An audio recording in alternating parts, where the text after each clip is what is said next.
The first time I met Karen Whitmore, she was standing on my lawn with a measuring tape. Not a normal greeting. Not a welcome to the neighborhood. No. She was crouched near my mailbox, stretching a bright yellow tape measure across the grass like she was inspecting a crime scene. I had just finished unloading boxes from the moving truck when I noticed her. My wife, Emily, stood behind me holding a small plant she had just bought for the porch. "Do you know her?" Emily whispered. I shook my head. The woman stood up, brushed invisible dirt from her perfectly pressed blazer, and walked toward us with the confident stride of someone who believed she owned the entire street. "Hello," she said, not smiling. "I'm Karen Whitmore, president of the Oak Ridge Homeowners Association." Of course she was. I had heard the phrase HOA president before, usually followed by a horror story. But I didn't expect to meet one within 10 minutes of moving in. "I'm Daniel," I said. "And this is my wife, Emily." Karen glanced at Emily briefly before looking back at me. "You should know," she said, pointing toward the lawn. "Your mailbox is 4 inches too close to the sidewalk according to community guidelines." I blinked. "We just moved in today." Karen gave a tight smile. "That doesn't exempt you from HOA rules." Emily raised an eyebrow but stayed silent. Karen pulled out a clipboard. "I'll leave a notice in your mailbox," she continued. "You have 7 days to fix the violation." Then she turned and walked away like she had just issued a parking ticket. Emily looked at me. Did she seriously measure our mailbox? "Apparently," I said. "That should have been our first warning." But we didn't realize yet just how far Karen was willing to go. Oak Ridge was supposed to be a peaceful neighborhood.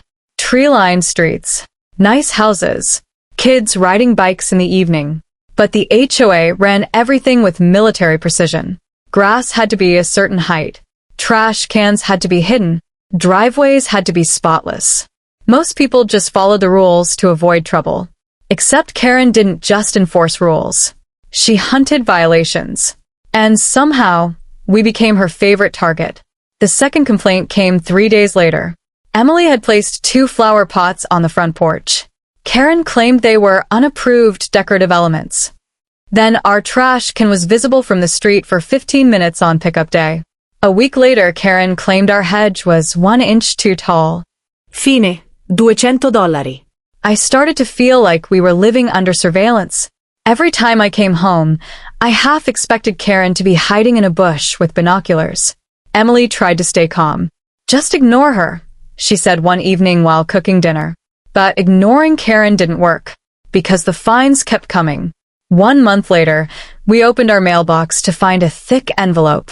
Inside was an official HOA letter. Emily read it out loud. Total accumulated violations, $3,900. I nearly dropped my coffee. $3,900. Emily flipped through the pages. "They're charging us for landscaping violations, driveway stains, mailbox placement, decorative items, and something called non-compliant outdoor lighting." I stared at the paper. This had to be a joke. But it wasn't. At the bottom of the letter was a message from Karen. Emily sighed. "This woman is insane." I agreed. But things were about to get much worse. 2 days later, Karen showed up again. This time, she didn't come alone. She brought a clipboard, 2 HOA board members, and an attitude that suggested she was about to deliver a speech. I stepped outside. Karen crossed her arms. "Mr. Daniel," she said loudly, "you have failed to pay your outstanding HOA fines." "It's been 2 days," I said. Karen ignored me. "The total balance is now $3,900. If payment is not made immediately, we will escalate the matter." Emily stepped beside me. "We're reviewing the charges," she said calmly. Karen scoffed. "There's nothing to review. The violations are documented." Emily looked at the paperwork. "Half of these violations are ridiculous." Karen leaned forward. "Rules are rules." The neighbors had started watching from their windows. Karen clearly enjoyed the audience. "If payment is not made today," she continued, "I will contact law enforcement for refusal to comply with HOA enforcement." I laughed. "You're calling the police over HOA fines." Karen's smile widened. "Absolutely." Emily glanced at me. Something about her expression changed. Calm. Almost amused. but I didn't understand why yet. Karen pulled out her phone. "You have 5 minutes," she said. Then she dialed and called the police. About 15 minutes later, a patrol car pulled up. A tall officer stepped out and approached the group. "Afternoon," he said. "What seems to be the problem?" Karen stepped forward immediately. "Officer, these residents are refusing to comply with HOA enforcement and have outstanding fines totaling $3,900. The officer looked confused. "You called the police over HOA fines?" Karen nodded confidently. "Yes." The officer turned to me. "Sir." I was about to explain when Emily stepped forward. "Officer," she said politely, "before we go any further, I think you should see something." She reached into her purse. Karen rolled her eyes. "This isn't going to change anything." Emily calmly pulled out a small leather case. Inside was a polished metal seal. When the officer saw it, his face suddenly changed. Color drained from it. Karen frowned. "What is that supposed to be?" Emily held up the seal and said 4 words that instantly silenced everyone on the street. "I'm a federal judge." The officer went pale. Karen's confident smile disappeared. And for the first time since we moved into Oak Ridge, Karen looked terrified. The officer's expression changed the second my wife held out the folder. Karen was still talking, actually yelling about violations, penalties, community standards, and how we were refusing to pay the $3,900 fine she claimed we owed. But the officer wasn't listening to her anymore. He was staring at the seal on the top page. A heavy, embossed seal. The kind you don't fake. He blinked once, then looked up at my wife. "Ma'am, where did you get this?" Karen scoffed loudly. "Oh, please. They probably printed that off the internet." My wife calmly flipped the page open and handed it to him. "It's the court order issued last week," she said. "Signed and filed." The officer read the first paragraph, then the second, and suddenly the color drained from his face. He looked over at Karen slowly. "Ma'am, are you the acting president of the HOA?" Karen puffed up proudly. "Yes, and I've been trying to tell you these people," he raised his hand. Mom. "I need you to stop talking for a moment." That alone shocked the entire street. Karen wasn't used to being interrupted. The officer turned back to my wife. "This says the HOA is under an active legal injunction." "Yes," my wife replied. "And this document states that the association is prohibited from issuing or collecting fines until the court audit is completed." "Correct." Karen laughed again, louder this time. "Oh my God, this is ridiculous. That doesn't apply to this. This is about their trash cans being visible." The officer looked back at the document. Then he read one line out loud.